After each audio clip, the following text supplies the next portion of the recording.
My name is Jillian Fontaine. I'm a sophomore at St. Mary's University, and I'm a double major in English Literature and History. This project is called Life After Slavery: Stories of Six San Antonians. It will be a six-part videocast series honoring formerly enslaved men and women and their lives during and after slavery. In July 1937, an interviewer from the Lost Texas Road Journal arrived at the house of Mr. Felix Haywood. He was greeted by an old man who was entirely blind. Felix asked the interviewer, quote, "Is you all a white man or is you a black man?" End quote. Even after 92 years of life, Felix was still able to joke and make fun of himself. Felix was born in March of 1844 in St. Hedwig, Bexar County, Texas. St. Hedwig is a small farming community located 18 miles east of San Antonio. It was settled by a group of immigrants from Prussian Poland in late 1854. After arriving, they purchased 777 acres of land from Charles D. Napier. By early 1845, the community had registered their cattle brand, built log homes, and a community chapel. By 1862, the community had grown, and many enslavers traveled to St. Hedwig in search of cheap farmland.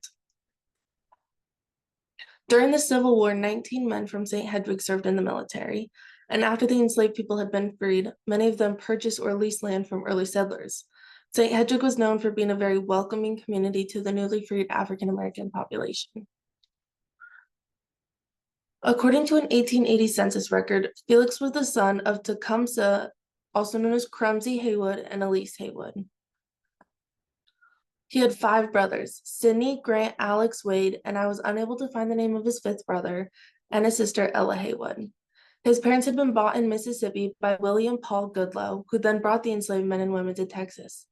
As a young man, Felix tended to sheep and cattle for his enslavers. William Paul Goodloe was born August 2nd, 1835 in Alabama. In 1864, he married Julia Ellett. They had 2 children, Alberta, who went by Berta Goodloe, and Ellett Goodloe. According to an 1850 census, on the plantation in Alabama, he owned 320 acres of land. By 1880, the family had moved to St. Hedwig, Texas, and on December 4th, 1920, he died at 85 years old. In the 1937 interview, Mr. Haywood tells us he remembers his childhood with fondness. He had an ox named Buster. He would play marbles and play on a seesaw. He said he would get whipped sometimes, but every time the white people had biscuits, he would get his share as well. It's important to bring up the fact that many young children who were enslaved spoke fondly of their childhood. First, they were children. Many people speak highly of their childhood, even if it was traumatic. Secondly, former enslaved men and women were taught to fear and respect white people. Most of them were so afraid of consequences, they would never speak badly about their enslavers. Felix even went on to say later in the interview, quote, "We couldn't help stick to our masters.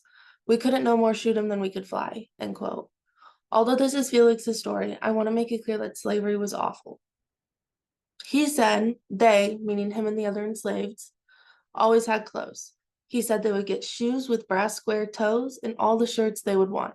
He said, quote, "Mr. Them was shirts. That was shirts. If someone gets caught by his shirt on a limb of a tree, he had to die there if he weren't cut down. Them shirts wouldn't rip no more than buckskin," end quote. However, he describes a time in which a black spider, at the time called a devil biter, bit him on the ear, now known as a black widow. Felix says Dr. Brennan, who is believed to be Dr. Robert W. Brahan, took good care of him, saying, quote, "The whites always took good care of people when they were sick," end quote. Dr. Robert Weakley Brahan was born June 9, 1811 in Nashville to John Brahan and Mary Weakley. He inherited his family's estate and began studying medicine. He quickly realized he liked being a farmer more, so he only practiced medicine with his family and friends. He married Martha Edwards Haywood on May 1st, 1832.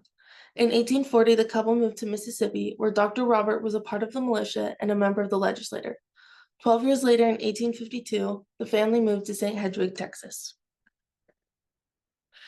There, they purchased land and ran a plantation along Cibolo Creek with 57 enslaved people at its height in 1862. Brahan was consistently the largest enslaver in Bexar County, sometimes enslaving nearly twice as many people as the next biggest enslaver. Dr. Brahan died in 1885 at the age of 73. Felix also tells us his story about the possibility of running away. He said sometimes people would urge them to run north, which they never did. Felix said, "Why run north if all we have to do is get to Mexico?" Felix one time did run away to Mexico after the Civil War, saying, quote, "They didn't care what color you was, black, white, yellow, or blue," end quote. He continued saying he had only been there for a little while when he looked up and decided to come back to San Antonio. When he got back, he got a job doing waterworks. His boss was Colonel George W. Brackenridge, and his foreman was, quote, "a full-blooded Frenchman," end quote. Colonel George W. Brackenridge was born January 14th, 1832 in Warwick County, Indiana. In 1853, George and his parents moved to Texarkana, Texas. There they became a big part of the Matamoros cotton trade, eventually forming the Brackenridge, Bates and Company cotton firm. Sometime during the Civil War, George was forced to leave Texas because he was a Union sympathizer. Although George's father owned slaves, George said that he believed slavery was wrong. However, according to an 1880 census record, he had a black man named Henry Clark who was listed as, quote, "servant," end quote. Sometime after the war, he moved back to San Antonio, becoming president of the San Antonio Waterworks Company from 1883 to 1906. In 1886, he became regent of the University of Texas. During this time, his trust built a dorm hall for women medical students. He started a scholarship for women going into architecture, law, or medicine, and advocated for women professors. During the 1910s, he donated Brackenridge Park to San Antonio. He was also a lifetime member of the Texas Historical Society. He never married. George died December 28th, 1920, at 88 years old. During the Civil War, Felix said most of the time folks didn't even know the Civil War was going on. The other enslaved people and Felix knew it was happening because of their enslaver, quote, "Old Man Goodloe," end quote, went to the post office every day and would bring back newspapers. However, he said the war didn't change anything in his day-to-day life, for him at least. Felix recalled that one of his enslaver's children, Colum Goodloe, went on to fight and got shot in the toe, but historical records do not show the confirmation of a Colin do not confirm the existence of a Colin or Colum Goodloe. When asked why he didn't join the war, Felix said they couldn't help but stick to their master, saying, quote, "We couldn't no more shoot him than we could fly," end quote. Both he and his father knew that freedom wasn't going to be easy as they never had an education. After the war ended, Felix says he knew because, quote, "Hallelujah broke out," end quote. He goes on to sing a couple of songs and then says, quote, "Soldiers all of a sudden was everywhere, coming in bunches, crossing and walking and riding. Everyone was a singing. We was all walking on golden clouds, hallelujah," end quote. He also said, quote, we've all felt like heroes, and no one had made us that way but ourselves. We was free, just like that, we was free," end quote. Felix went on to say that it didn't even seem to make the white people or enslavers mad. They just kept giving them food. Where most of the formerly enslaved began moving, Felix and his father stayed at the Goodloe's property, where they were given jobs herding unbranded cattle. Felix says he and his father were even gifted 70 cattle and their own brand 7B. Felix says that him and his father believed they would get rich because they knew how to work, whereas the white people didn't. He said, quote, "We soon found out that freedom could make folks proud, but it didn't make them rich," end quote.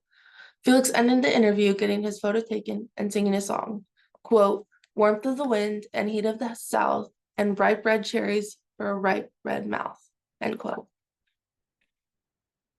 According to a 1920 census record, Felix had married Martha Haywood and they had a son named Felix Jr. Haywood.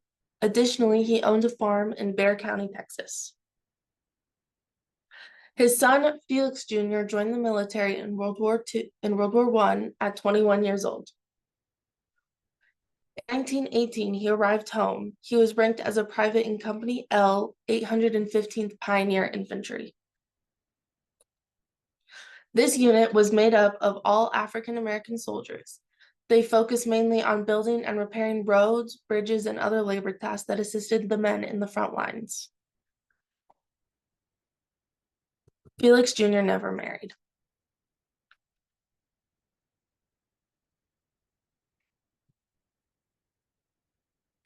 Felix Haywood died a free man December 16th, 1937. Felix Haywood Jr. died April 4th, 1980 of pneumonia in Fort Sam Houston, Texas. As we remember the Civil War and the time of slavery, we must also remember the men and women who were enslaved.